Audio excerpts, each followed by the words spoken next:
This was the final supporting theme to go with this feeling of the exodus, of that which we are leaving. So when spirit gives us these codes of like, code blue and, the minor fall, the major lift, some of these, My Chemical Romance, they can come through as, kind of being like dark or having a shadow quality to them.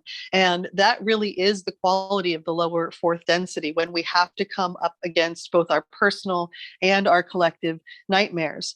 And it can be very scary. It can cause many to kind of go back into the matrix and eat the steak, so to speak. But spirit wants us to know that freedom comes with our choice, and that we always have a choice in every moment.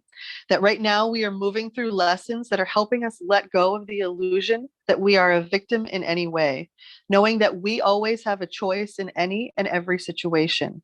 And spirit is not saying like that we are never part of a situation in which we are victimized. But spirit is saying if we remain in victim consciousness, if we allow that victim consciousness to become us, to become our identity, then we're always going to be giving our power and our freedom away to something or a situation that is outside of us.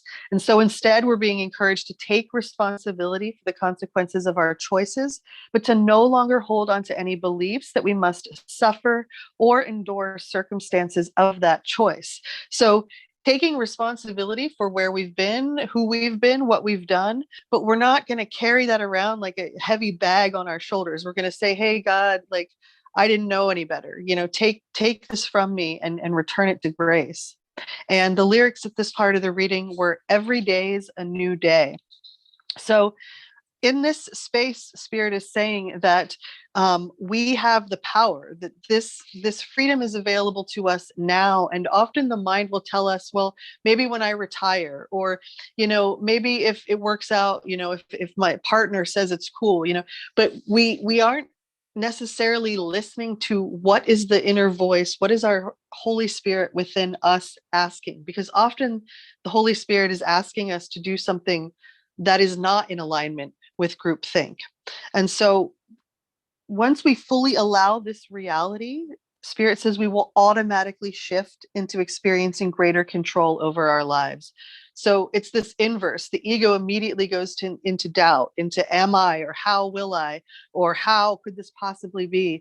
But when we are willing to give it over into grace and to trust the freedom that the Holy Spirit offers, we actually shift into experiencing greater control, because we are now in tune with the weave rather than kind of being swept up in the weave like a tidal wave. And Spirit says we can choose whatever we wish. Our essence has made the choice to incarnate into this body and has created various lessons, experiences, and challenges in order to perfectly polish the aspects of the diamond that is our soul. These are lessons of integrity, compromise, speed, adaptability, and agility. And then the lyrics here were, how many times will you let me change my mind and turn around? I can't decide if I'll let you save my life or let me drown. And spirit coming through kind of with this wonderful laughter of a great parent who knows that we're graduating, who already knows that they have the acceptance letter in the mail, but knows that they have to allow us to go through these challenges, to have some of these turnstiles, these moments of growth that may not be comfortable, where we turn back and we change our mind and we say, you know what, this soul stuff is just too hard. Like I just want to be distracted and habitual, and I don't want to care anymore. We can do that until we create so much pain and suffering that eventually we have to turn right back around to the soul. But the soul will never it'll certainly poke and prod us, but ultimately the free will of our personality is that which has to make the firm decision for this freedom. And ultimately, this freedom is pursuing the calling of our own spirit. And it becomes difficult to play the victim when we fully know ourselves as the co-creators of our life. And our ultimate trust in life itself then becomes magnified. So we always have the choice to listen to this voice, to quash it, to distract ourselves, or to run for it. From it, it is always ours, but it will never actually leave us. Spirit is encouraging, choose. Do what makes your soul sing, and do it with passion. So acknowledging that on the human level, we are struggling, that we are moving through a lot of personal, individual, and collective pain, but that we have a support system, we have resources, especially within the realms of the unseen, that we can call on at any time. We can call on grace, we can call on the Divine Mother, we can choose to have that magical companionship that these realms that are coming back into focus are offering our hearts. And this will alleviate some of the isolation and the loneliness that comes from not having perhaps the human connection that we once did when we were still fully connected to that old system, or fully connected to that grid that allowed us to be identified by a personality or a job, or some type of title, etc. All of that goes away in the how I disappear.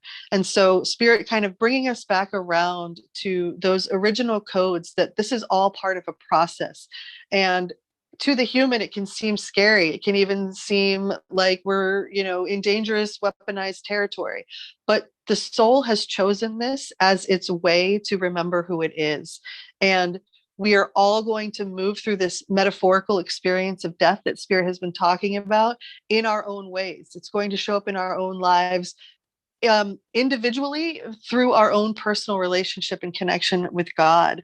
And so Spirit just wants us to know that we always have a chance to turn around. We always have a chance in every moment to say, actually, this is what my spirit needs. Actually, this is what this situation requires. Because as Spirit said, with this guardianship comes great responsibility. And that responsibility means allowing the weave to move through us, allowing us to be the divine conduit, even when the ego feels shame or embarrassed, or, simply doesn't want to kind of put itself out there in that way.